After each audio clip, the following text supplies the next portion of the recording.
This is Nightly Business Report with Tyler Matheson and Sue Herrera.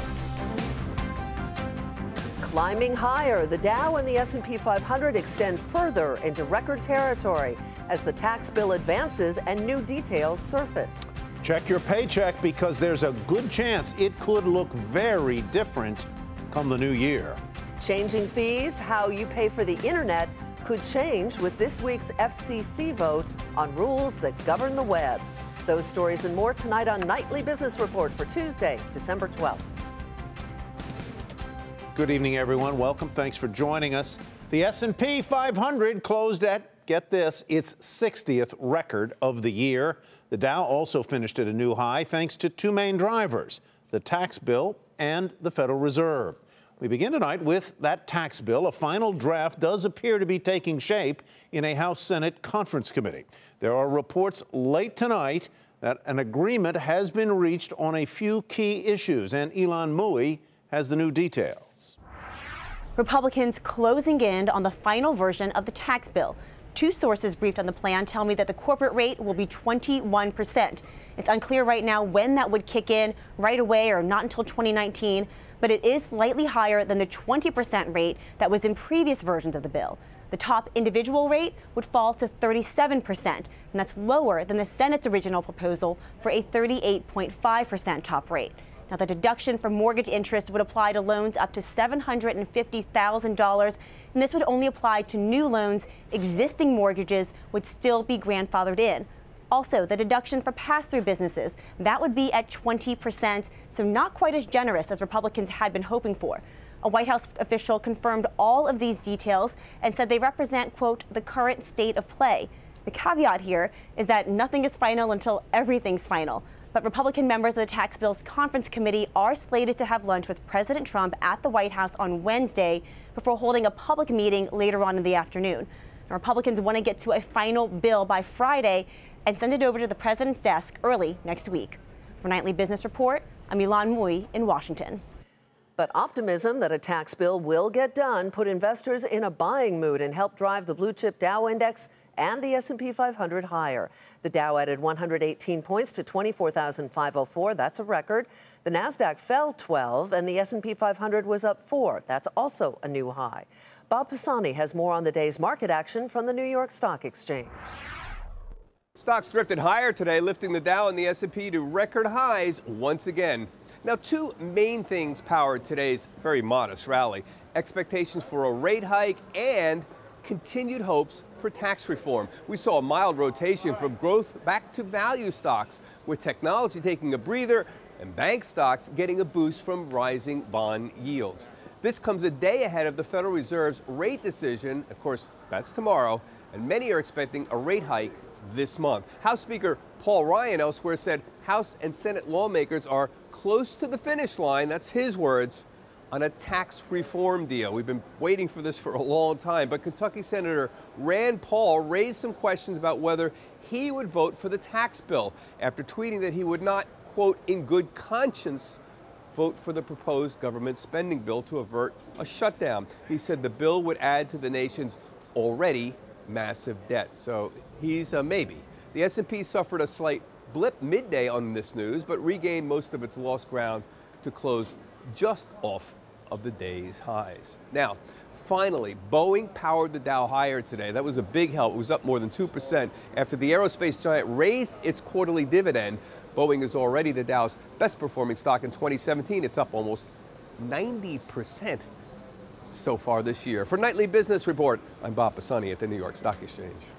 As Bob Pisani just mentioned, the Federal Reserve policy meeting started today and it ends tomorrow with what's widely expected to be an interest rate increase. But what might happen after that? Steve Leisman surveyed the experts.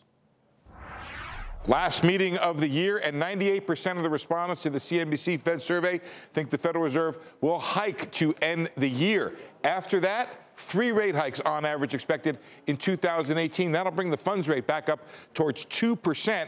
And that next rate hike next year, the first one happening in March. 67% see the rate hike happening in March. This will be Yellen's apparently last news conference with Jay Powell, the nominee from President Trump. We asked our respondents to compare Yellen and Powell. They think Yellen is stronger in 6 of the 8 categories that we asked about, including economic expertise, economic forecasting, all the way down to leadership, monetary policy. They think Powell is stronger in regulatory expertise and in market knowledge. Put it all together, the overall rating, you can see not too bad for Powell, but he has some work to do to catch up with the reputation of Yellen, especially when it comes to the economy. With big changes coming to the Fed, there's also big changes coming to your taxes. 72% of our 44 respondents say Congress will pass the tax bill this month, 23% next month. But who will benefit? Just 5% say regular workers. 51% of respondents say shareholders and executives, but 44% do say that both will benefit equally. There is a kick to GDP coming from this tax cut, in the opinion of the economists and fund managers who answer our survey. About half a point in 18, another half point in 19, and a half point over the 10-year average. So not bad, something of a kick. And you can see that when we look at the overall GDP forecast, the year over year for next year, 2.85% for 2018. You can see how that's risen since June, and also 2.85% for 2019 as well. For Nightly Business Report, I'm Steve Leisman. A special election for an Alabama Senate seat has added to the pressure to get the tax bill done. The Republican candidate is mired in controversy. A Democrat hasn't won a Senate seat in that state in 25 years. John Harwood is in Birmingham for us tonight. John, good to see you as always. So why is this vote so critical for the broader Republican agenda? Well, Republicans, Sue, have a 52-seat majority in the Senate. That leaves a very narrow margin for error, and if Doug Jones, the Democrat, wins tonight, that'll shrink even further to 51. So if, for some reason, the tax debate were to be extended past the end of the year and Doug Jones would win the race and be in office, that means Republicans could only lose the one seat, the one vote that they've already lost, which is Bob Corker's, and no other to pass that bill. And the same would be true, of course, on other elements of the agenda, whether it's nominations, judicial appointments, or infrastructure bill or entitlement reform. When would a new senator be seated, John, in the chamber, number one? And number two, what do the latest polls say, the last ones? We expect the new senator would be seated probably after Thanksgiving, but before the first of the year. There's some given that, and certainly Republicans in the Senate leadership would like to slow walk it and make sure tax reform is done before that happens if Doug Jones wins. Maybe even if Roy Moore wins, because he's somewhat unpredictable. The latest polls are all over the place. We've got no idea how this is going to turn out. We had a poll from Fox News yesterday showing Doug Jones 10 points ahead. There was another poll showing Moore 9 points ahead, a third showing it tied. It all depends on which component parts of the electorate end up turning out in high numbers. Do African Americans show up for Doug Jones, who is not particularly well known and hasn't run in previous races before? Do evangelicals stay home because they're discouraged by the child molestation allegations against Roy Moore? And do a lot of those Republican suburbanites, especially around Birmingham and the suburbs here, do they defect and go with the Democrat? Those things are going to determine the outcome of this race. Yeah, so many things. All right, so after Christmas, we'll see. Thanks so much, John. Appreciate it. John Harwood in Birmingham. Homeowners are also watching that big tax bill, of course. Some are concerned it's going to wipe out valuable deductions. But investors in single-family rental homes see the bill as a potential boon to business. Diana Olick explains. Finley Miller is an aerospace engineer in Southern California and a landlord in Atlanta. He rents his own place, but owns 2 single-family rentals. It's attractive relative to what I would guess that the stock market or some other asset classes would do. And I think that will continue to be the case in the foreseeable future. Unlike owner-occupants who could see valuable tax deductions cut in the Republican tax plan, landlords are taxed differently. As businesses, they can write off all the costs like the mortgage interest, the maintenance, the management, and the property taxes. The tax plan wouldn't touch them. They could instead see higher demand. If it's a competition for, businesses to locate in somewhere like Atlanta or Dallas versus somewhere like LA or New York, then maybe it's incrementally more attractive now for in those lower cost areas than it was if this tax plan hadn't gone into effect. Home prices are already high and rising across much of the nation. If the tax plan makes the cost of home ownership even higher, that could put more potential buyers on the sidelines. As people delay a transition into home ownership, as they wait to see what prices will do, we're going to see more households stay on the renter side of the equation, which could create even higher rents than are available today. Hovland says his company, Home Union, which helps investors find and manage rentals, is seeing a surge in demand right now. Part of that may be investors leery of an overheated stock market looking to diversify, but some is likely the expectation that rental demand will increase. There is, of course, a risk. Some in the housing industry argue that the tax plan could cause home prices to drop by as much as 10%. But that would likely be in higher cost areas, which is not where small investors tend to play. For Nightly Business Report, I'm Diana Olick in Washington. The potential changes to the tax code come as many Americans are doing their year-end tax planning. As we reported yesterday, the timing is creating some confusion. So tonight, we're going to focus on how it could affect your paycheck in the new year and how payroll departments are scrambling to prepare. David Karp joins us now to talk about those changes. He is the founding partner at wealth management firm Pagnato Karp. Nice to have you here. Welcome, David. Thank you, Sue. Good to see you. You know, it is confusing. Tyler and I were just talking off camera about the fact that everybody is going to have to file a new W-4, but do you have to do that immediately? How soon will some of these changes, once they're finalized, kick in? The sooner the better, because the sooner you can make the adjustments to take advantage of whatever the tax law may afford you, the sooner it's going to reflect in your paycheck. But there's a lot of paperwork that needs to be created, both at the company level. The new W-4 needs to be produced. And by the time those get rolled out and processed, it's a pretty tedious process for every employee who gets a paycheck. It's going to be very different, isn't it? Not only for payroll departments within companies or for the big payroll processors like ADP and so forth, but for individuals who have grown accustomed to having these things called personal exemptions. As I understand it, those exemptions go away. A lot of people who may have itemized deductions may not under this bill. So it could really be hard work to get the right amount of tax withheld so you don't face a huge tax bill or a big overpayment at the end of the year. That is correct. I mean, their exemptions are basically completely removed from the current tax bill. We are yet to see how, if you will, the itemized deductions are handled. We tend to believe that many of them will be, taken off the table.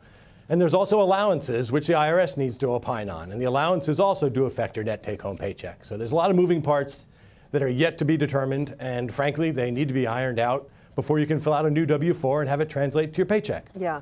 So what do you do? Should you sit down with your financial planner? Should you consult somebody like you, a tax guy that really knows what the implications could be? Because it could be very intimidating and confusing, and you don't want to make those mistakes. Absolutely. It's going to be a whole new form. I mean, it's still going to be a W-4, but there are going to be new fields. There are going to be fields that are removed.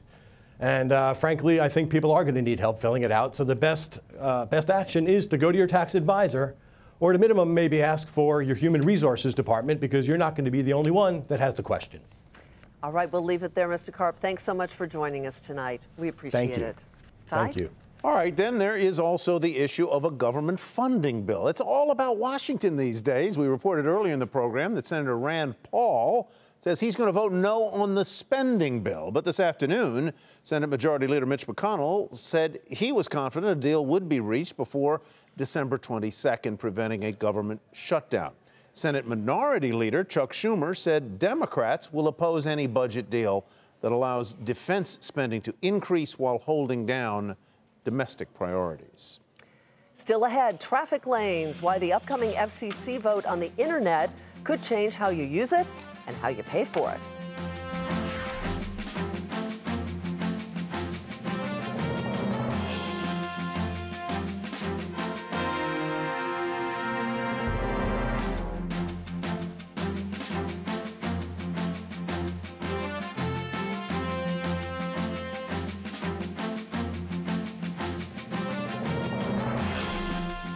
America's small businesses are feeling good. According to the latest survey from the National Federation of Independent Business, optimism is at its highest level since the early 1980s. That optimism could translate into more hiring, as a growing number of businesses say they have plans to expand. Those Southern California wildfires continue to rage. The fires are climbing up mountainsides, coastal communities covered in smoke. The Thomas Fire, the biggest, has been the difficult one to contain, all of them difficult, of course. Recent update put containment at 20%. It is estimated to have caused more than $48 billion in damages, and that number is likely to grow. The chairman of the SEC has a warning for investors looking into Bitcoin. Jay Clayton says, be careful. In a statement on the agency's website, Clayton cautioned investors to be wary of fraud and market manipulation in the cryptocurrency markets. The comments come as Bitcoin increases in value. It hit another record high on one of those exchanges today. Facebook will change the way it pays taxes on its international operations, and that's where we begin tonight's market focus. The social media company said that next year it will start paying taxes in the country where the profits are made. The company currently funnels sales through its subsidiary in Ireland, a country that has an attractive corporate income tax rate. Facebook is making the move at a time when policymakers are urging tech companies to be more transparent about where they pay corporate taxes. Shares finished down 1% at 176.96. Pepsi has reportedly placed a large order for Tesla's new electric semi-trucks. Reuters says the beverage giant has reserved 100 of the new vehicles, making it the largest known order to date. The move is intended to cut fuel costs and reduce fleet emissions. Pepsi joins a growing list of companies that have placed pre-orders.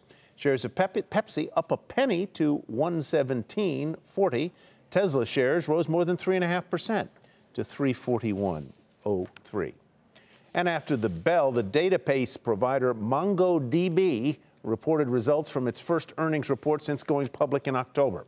The company said strong demand for its services helped sales edge past expectations. Mongo also reported a narrower than expected loss and gave upbeat guidance for the current quarter. Shares volatile in the extended session. They were Mongo-like, but they ended the regular day up nearly 8% at $29 even. Also after the bell, the card payment device maker Verifone reported profits and sales that topped estimates. The company said it plans to launch a $100 million share buyback program, but Verifone is forecasting disappointing earnings for the quarter and the year, and that initially sent shares lower in after hours. They ended the regular session up 1.5% to $18.47. Biotech Amgen, after the bell, said that it was raising its quarterly dividend by 15% to $1.32 a share. Shares were flat in after hours, but they ended the day down a fraction to $176.26. The Federal Communications Commission will vote on new Internet rules this Thursday, changing rules put in place in 2015 that prevented Internet service providers from blocking, say, access to your favorite sites like Google, or slowing down Netflix so your favorite shows become basically unwatchable. Many believe the outcome of the vote is a foregone conclusion, and if that is the case, what could the changes mean for your mobile and wireless bills? Laura Moy is Deputy Director of the Center on Privacy and Technology at Georgetown Law School, and she joins us now to discuss. Hi, thanks so much for having me. Oh, we're delighted to have you with us. So what will it mean if we go away from net neutrality, which basically said that all sites have to be treated the same by Internet service providers like telecom companies and so forth? Right. So the short of it is that consumers are likely to end up paying more, either in their monthly service fees to internet providers or in the monthly fees that they pay to subscription services. And in the long run, we could actually even end up seeing tiers of internet service based on what consumers like to see and do online, sort of similar to the way that cable packages are now. So more of an a la carte approach. Right, it is possible. So what do you do as a consumer? I would assume you have to be very careful. You have to read the fine print very closely and make sure that the package that you have now would be what you want after these changes presumably go into effect. That's right, because if these rules do in fact go away, then consumers could actually see a slowdown in some of the services that they are currently used to doing online. So right now, consumers are used to maybe signing up for a basic internet package, and they assume that they'll be able to view the content, view the streaming videos online that they want to view, and play the games that they want to play online.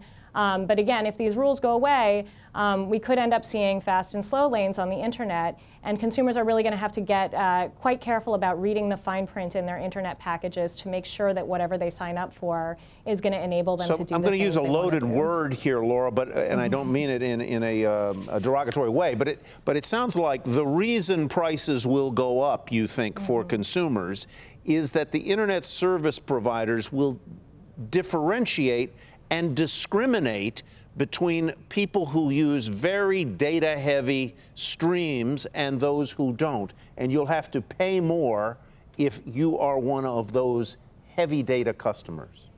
I think that's right. And really the internet companies are going to want companies that provide content to pay more too. So those are the Netflixes of the world, and this is why consumers may end up seeing both increased prices in terms of what they're paying. If you're a heavy user, shouldn't you pay more? Or if you're one of the companies like a Netflix or a Hulu that does it, shouldn't you maybe be charged a little more? Quick answer, please. I think in a way it's double dipping, right? Consumers are already paying for their internet connection, so are these other companies. Now the internet providers want to charge more to connect the two of them. Laura, we'll have you back. Thanks. Laura Moy with Georgetown's Law School. Thanks so much. And coming up, Disney's latest financial powerhouse found in a galaxy far, far away.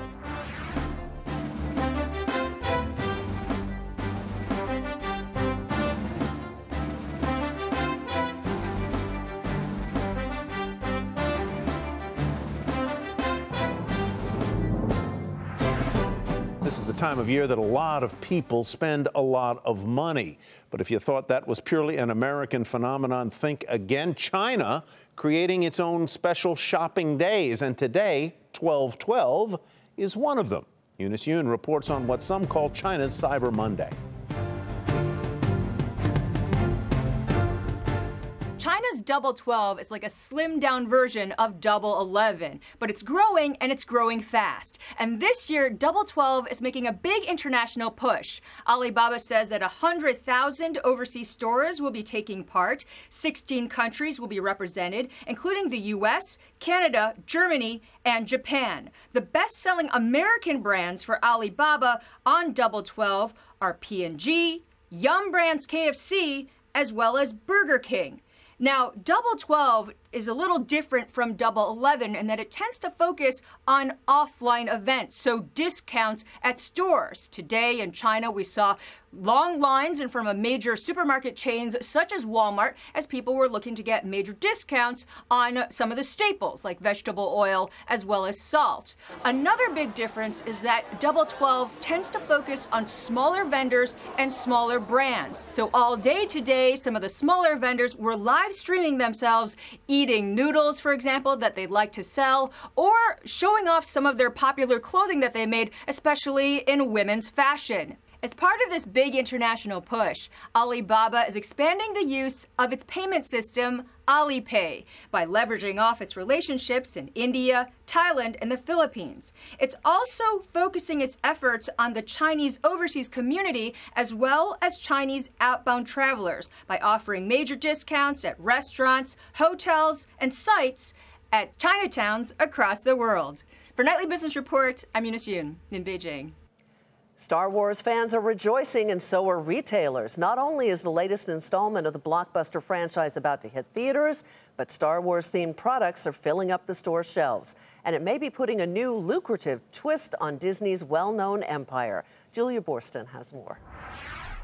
Star Wars has sold more toys than any other movie franchise in the history of the toy business and has been the #1 property for the toy industry over the past year. This year, an estimated $1.4 billion worth of Star Wars toys are expected to sell, according to toy expert Jim Silver of TTPM. The big winners are generally the retailers because it draws traffic to the stores, and also Hasbro because they have about 70 to 75% of the toys, and of course Disney.